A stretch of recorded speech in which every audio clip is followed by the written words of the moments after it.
Hello, Gemini. It is time for your August 2021 reading. I sound very congested today, so it doesn't sound fabulous. It's one of those days when I've been blowing my nose all morning because I have allergies and it just sounds horrible. But it's either do it like this or do it not at all. So here we go. The lighting in here is very weird, but it's just a tarot reading. It's not like, I'm not filming a professional movie. The part that matters is the reading, not so much the overall look, although we will improve on these things in time so that they look prettier, or so I hope so. I hope you guys are having a great summer and that you're enjoying the good weather and that things are going really, really well for you and that they're going to get better all the time. So let's check out your reading. I shuffled a lot off camera, so these cards are well shuffled. He's been coming up a lot lately. Oh, God, this is... Okay, so I've done the Aries, the Taurus, and now this reading, the Gemini, and we've all had this card. So I hate that when there's like a trend in what keeps coming up. It drives me a little bit crazy. Some of these cards are very different than the other readings, though, which is kind of refreshing. Haven't seen the old devil in a bit. Ooh, I love this card, and I haven't had that one in a while. Okay, this is a lot. I'm feeling it's very female-centric, but, there is an equal amount of maleness represented here, too, so that's not necessarily so. So, we've got the Queen of Swords, my darling Geminis. This could be you, because this is an air sign, a Gemini, Aquarius, or Libra. So I'm going to guess that this card is probably going to represent you. Now, this is a terrible card, and everybody seems to be getting this card. And it's a feeling of defeat. Sometimes it's betrayal. Sometimes it's a feeling of defeat because we feel that we're betrayed, or we actually have been betrayed. It's just a terrible feeling. It can be because of something very tangible, where we have experienced some truly horrible things, and that's why we feel this sense of defeat. Sometimes it's not as devastating, but we still feel the feelings, unfortunately. So we feel the devastation, whether or not it's warranted, So this is not great. And when I see it next to this card, I get a sense that there's a holding on. There's an attempt at holding on to something that you can't hold on to, which is part of the devastation. Often this can mean a love relationship that's gone very wrong. Maybe that's the person who betrayed you. Something where you're trying to hold on. There have been people who have been, in the past couple of years, there have been some really bad monetary defeats, which are not all the quote-unquote fault of the person or people involved because of the stuff that's going on in the world, where businesses have been shut down and there's been huge loss of income because of what's going on. So perhaps that's your situation, but it's still devastating. I mean, when it comes down to these financial matters, people will sometimes look at it and go, okay, it's not life or death, but it can feel like life or death, and it can mean your family's livelihood. It can mean, with a lot of people, their sense of self-worth is wrapped up in their career or their business, and, I'm not saying that's right or wrong. I'm just saying it is what it is. So you've experienced something. The other thing is this can be a carryover from the past. It can be something that's like baggage you haven't gotten rid of. It's just something that's still causing you pain, devastation.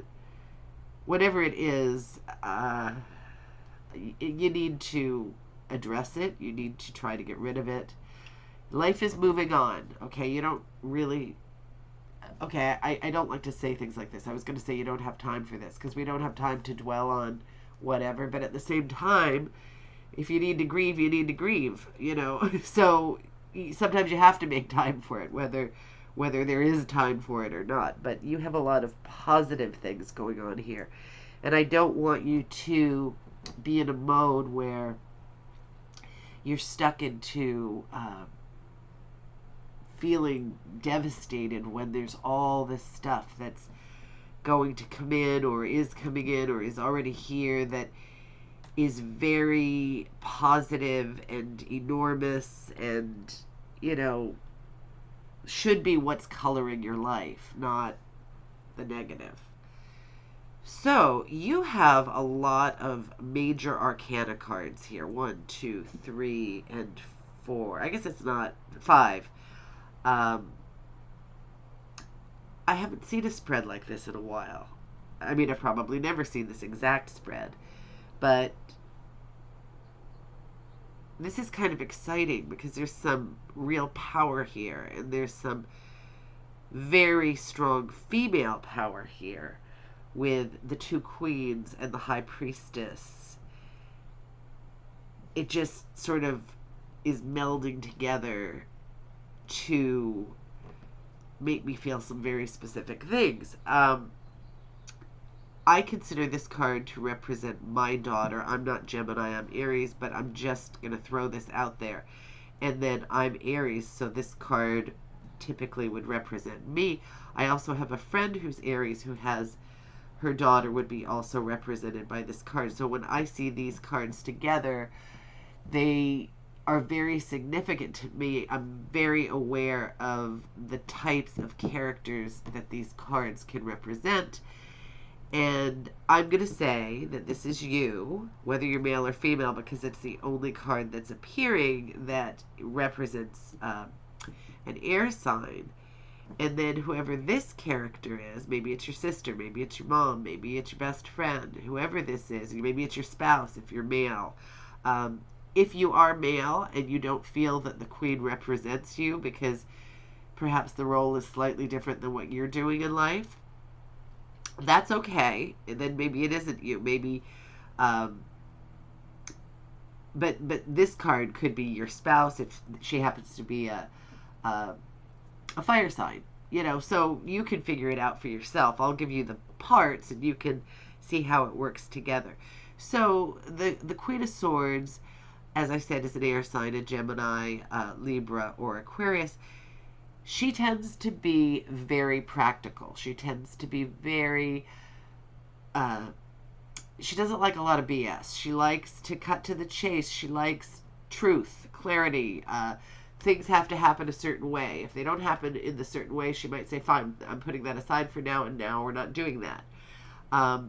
She can be perceived as being very cut and dried or even a little cold at times because the level of practicality is just such that she doesn't always, follow the form of everybody else, and like I say, can be perceived as a bit cold at times.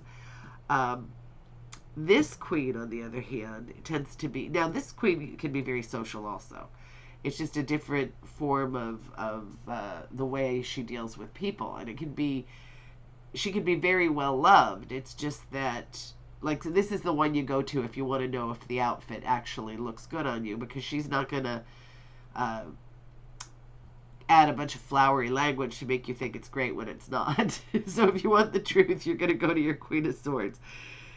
This queen, on the other hand, is very, very social, very loves to entertain, loves to party, kind of a party animal. If very talkative. If you want to know anything about how to throw a party or how to talk to people very directly, this is your girl. She doesn't pull any punches. She's also kind of a truthful person, but in a very different way.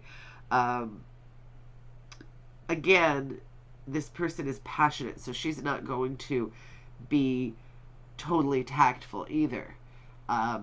So it's an interesting combination, these two together. They have a lot of things that kind of work together, but then at the same time, there are a lot of things that are opposed. So sometimes you get two queens like this, or two of any card showing up together to give you something. Like perhaps right now you're trying to enact something. Maybe you're trying to start a home or family, and you need a lot of passion, and you need a lot of practicality, and the ability to schedule and plan and put together the kind of household you want. You have to think it out. You have to make sure you know what you're doing. Or maybe it's a business. Here's your girl for putting things into action. Here's your girl for not taking any nonsense from people. So maybe the combination of these two are something you need in your life right this second, which is sometimes when they appear, and it works out very well. So whatever you're up to, there are some cards going on here that would suggest something is moving and shaken here. I'll get to that in a minute, but let's just look at the Emperor. The Emperor is a strong authority figure, typically an Aries or Aries type feeling of power and authority. I've always found this card really interesting. I'm Aries, and I've always found it interesting because the card that represents Aries is a card of authority, and Aries tend to buck authority at every opportunity they get. So it's interesting that the card that represents us is a card of authority. So when I see these two cards together, the Hierophant often represents marriage. This card often represents marriage. These two cards together are definitely representative of authority.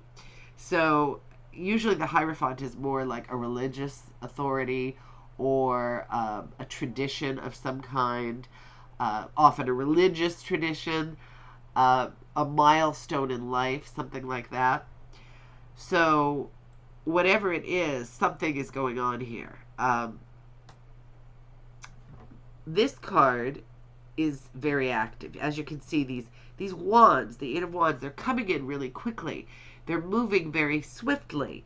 So something is coming in here, and whatever it is, it's very positive and very, very active. So this card, the Hierophant, often represents marriage. Maybe there is a love relationship here. Maybe it's with this person. Whatever it is, it's coming in. It's very fast. It doesn't have to be a love relationship. It could be anything that you're doing. Maybe it's that business you want to start. Maybe it's that project you want to get into, some new hobby, something you can feel excited about doing, something that you're going to put into action. Maybe it's a group of people you're going to get together with, some kind of a social situation.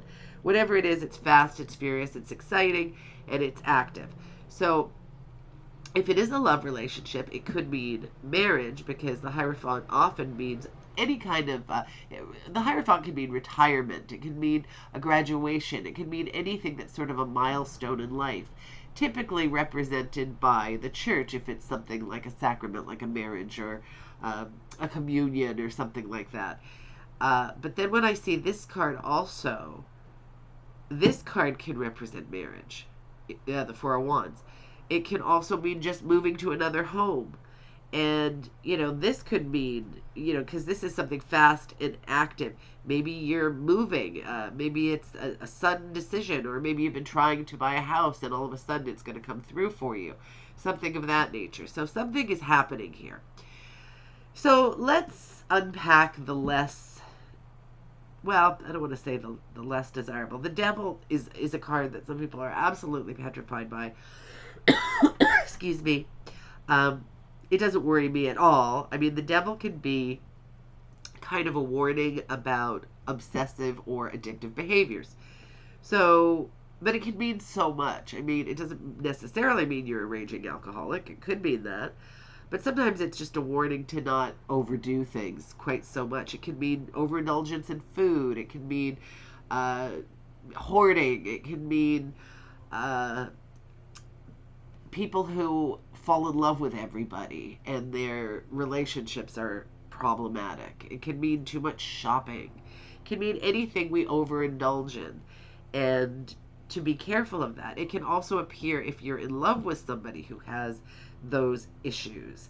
I do a lot of readings for people where this card comes up and then I find out that their fiance is a raging alcoholic or a drug addict or whatever, and that or your child or your friend. I mean, somebody who is affecting you because their behaviors have changed because of something like this. I did one not too long ago for a lady who was a hoarder, or pardon me, her friend was a hoarder. And it had gotten to the point where the relationship was so strained because she couldn't even go to the house to do anything or have any contact with her. But at the same time, the woman didn't want to leave the house, and this was a very close friend of hers. So it just showed up in her reading. So these things do assert themselves. Um, the High Priestess. Okay, the High Priestess is a card of going into yourself, and it's a reminder to tap into your intuition.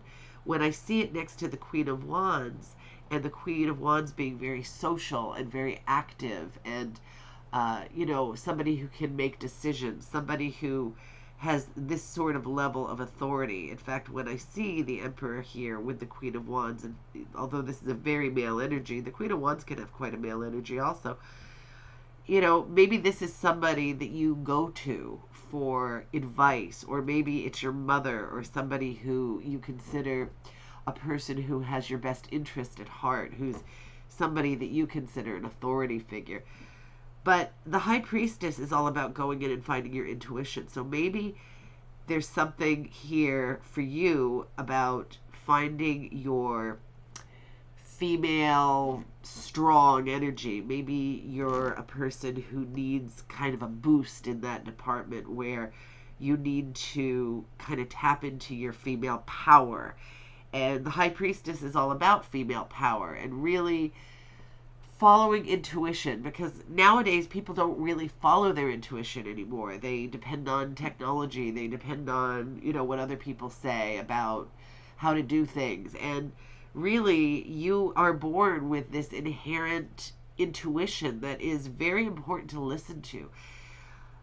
The modern reading of the High Priestess card can be about self-care, about, taking time out for your own mental health, to not always be working 7 days a week and never having time to yourself. Whether you're working with your kids or your home or your job outside of the house, whatever you're doing, sometimes try to factor in an hour a day or a half an hour a day or 15 minutes a day for yourself. If it's sitting down having a cup of coffee and reading a few pages of a book, if it's looking at social media, whatever your form of relaxation is, sometimes it's just closing your eyes. You don't even have to take a nap. Just close your eyes and don't be racing around for 10 minutes, or have a bath. That's a great way to relax. If you can find a way to make it happen, have a nice bubble bath if you can. All these things, I understand, are easier said than done. We have very, very busy lives, and trying to work even the simplest thing in sometimes is a challenge. But you might need it. You might really, really need it. And then we've got this card, which is sometimes called the Sore Winner card, the Five of Swords. Somebody's got some kind of victory here. Somebody has defeated the other party and is looking a little smug about it, or even if he's not smug, he's victorious and he's picking up the swords and winning.